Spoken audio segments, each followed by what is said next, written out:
Assalamualaikum warahmatullahi wabarakatuh. Bagaimana kabarnya hari ini anak-anak? Mudah-mudahan kalian tetap sehat dan selalu dalam lindungan Allah Subhanahu wa Ta'ala. Pada pagi hari ini, Ustazah akan memberikan materi fikih dengan bab makanan halal. Sebelum pelajaran ini dimulai, marilah kita bersama-sama berdoa. Mudah-mudahan materi yang akan dijelaskan oleh Ustazah dijadikan ilmu yang barokah dan bermanfaat bagi kalian semua. Berdoa dimulai. Bismillahirrahmanirrahim. Alhamdulillahirabbil alamin. Ar-Rahmanir-Rahim. Maliki yaumiddin. Iyyaka na'budu wa iyyaka nasta'in. Ihdinas siratal mustaqim. Siratal ladzina an'amta 'alaihim ghairil maghdubi 'alaihim waladdallin. Amin. Terima kasih. Anak-anak, pada hari ini Ustazah akan memberikan materi bab makanan halal. Perlu diketahui apa arti makanan halal. Makanan halal adalah semua makanan yang diperbolehkan oleh Allah dan Rasul-Nya untuk dikonsumsi oleh manusia.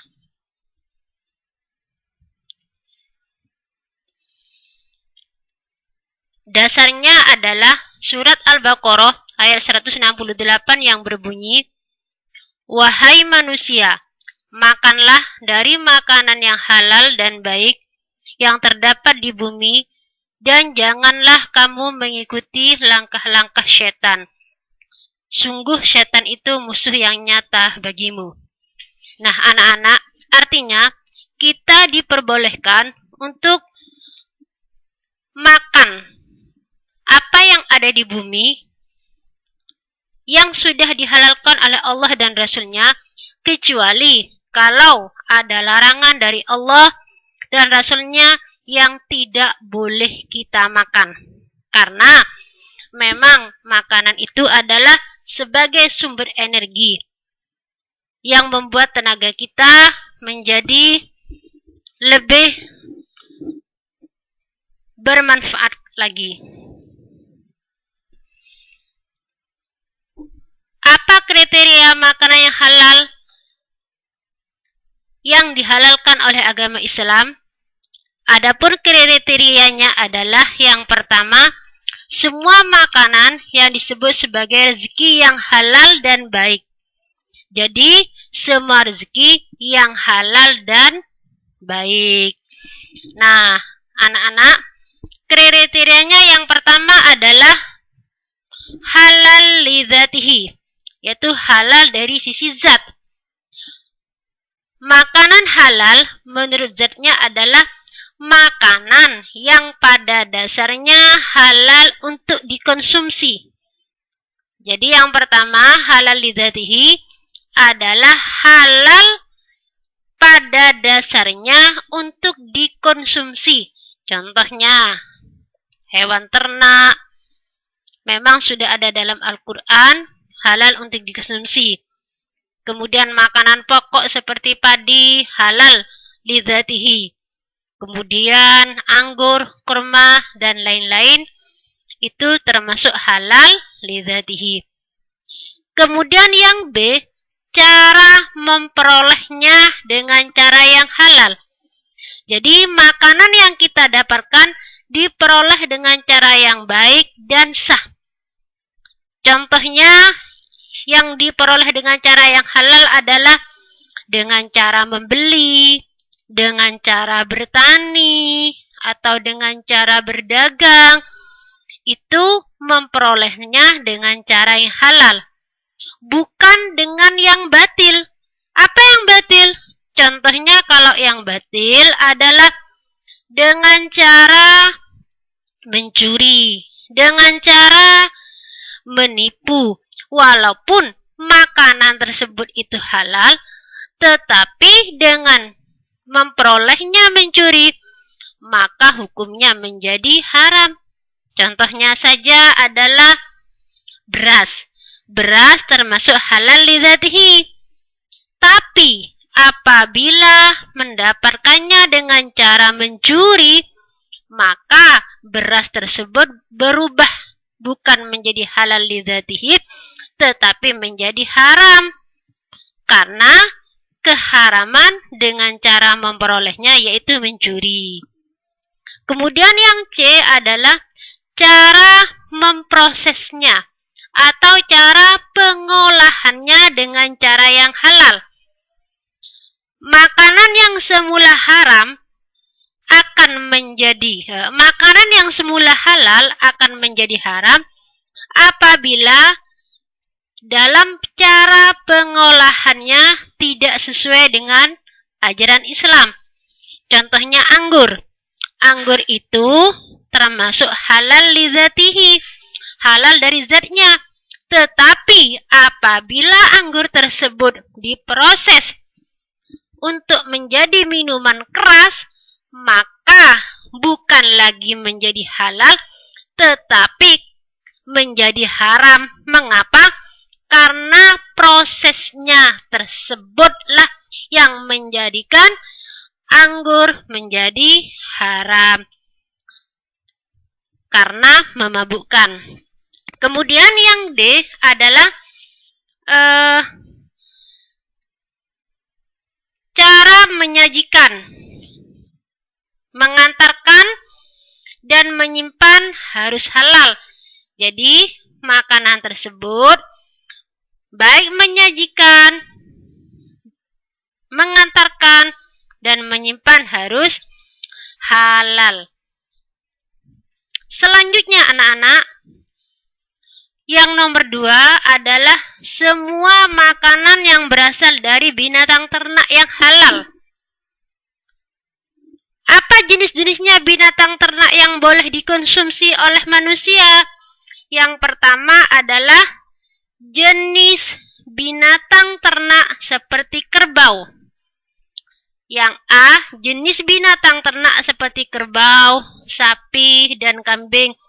Itu merupakan jenis binatang ternak yang halal untuk dikonsumsi oleh manusia. Yang B adalah binatang yang diperoleh dari hasil berburu, seperti kelinci, rusa, kancil. Kecuali yang berkuku tajam tidak boleh kita konsumsi. Apa contohnya yang berkuku tajam? Seperti burung hantu. Kemudian macan, itu tidak boleh kita konsumsi karena berkuku tajam.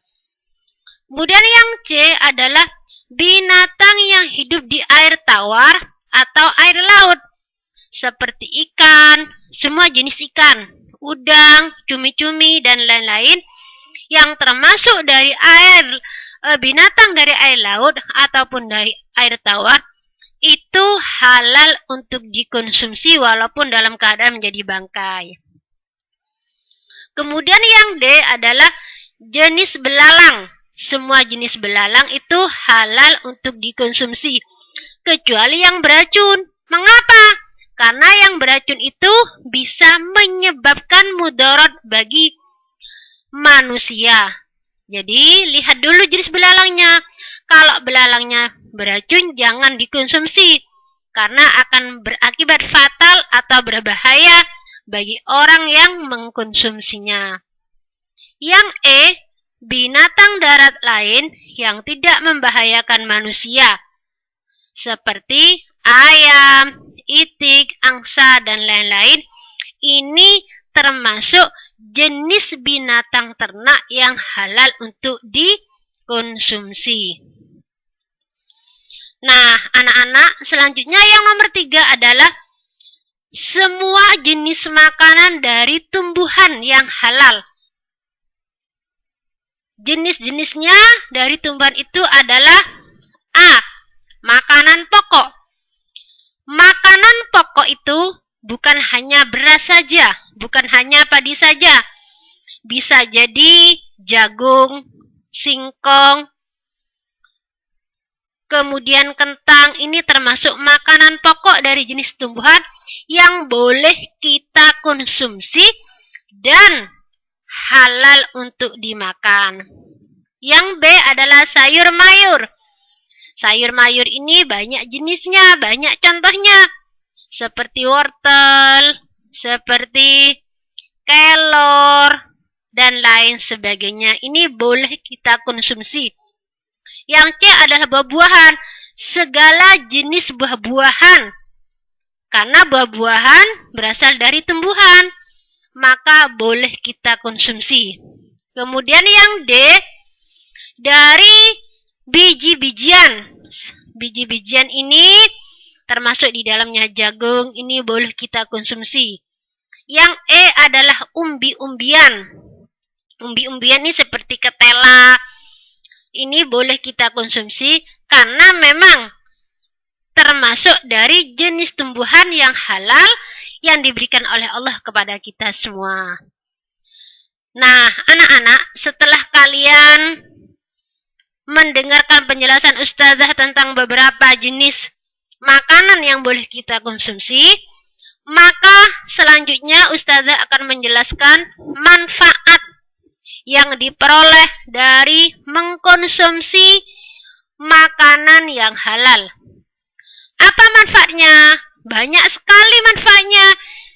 Di antaranya adalah orang yang mengkonsumsi makanan yang halal akan sehat jasmaninya, rohaninya, dan akalnya akan menjadi sehat. Mudah menerima nasihat dari orang lain. Pikirannya jernih, bisa memecahkan masalah apabila selalu mengkonsumsi makanan yang halal. Kemudian jasmaninya tidak sering sakit-sakitan. Rohaninya, hatinya cenderung melakukan kebaikan. Tapi sebaliknya, kalau orang suka mengkonsumsi makanan yang haram, jasmaninya ini selalu sakit-sakitan, badannya tidak sehat. Kemudian rohaninya juga cenderung melakukan kepada hal-hal yang dilarang oleh Allah. Malas untuk sholat, malas untuk puasa, malas untuk melakukan kebaikan, dan akalnya juga cenderung memikirkan hal-hal yang jelek, yang buruk, yang bisa merugikan kepada dirinya sendiri dan orang lain. Jadi, kalian semua harus mengkonsumsi makanan yang halal agar jasmani, rohani, dan akal kalian menjadi sehat. Kemudian, manfaat yang kedua adalah mudah berbuat kebaikan. Karena rohaninya sudah cenderung makan makanan yang halal, pasti hatinya akan selalu menerima berbuat kebaikan, menerima nasihat dari orang lain apabila selalu mengkonsumsi makanan yang halal. Kemudian yang ketiga adalah enggan melakukan perbuatan dosa. Orang yang suka mengkonsumsi makanan yang halal, dia tidak suka melakukan perbuatan dosa. Mengapa? Karena merasa selalu diawasi oleh Allah jika melakukan perbuatan dosa. Nah, anak-anak, mungkin ini yang bisa Ustazah sampaikan tentang makanan yang halal. Apabila kalian belum paham, silahkan kalian tanya sama Ustazah melalui via Wapri. Demikian yang bisa Ustazah sampaikan. Semoga bermanfaat. Terima kasih. Assalamualaikum warahmatullahi wabarakatuh.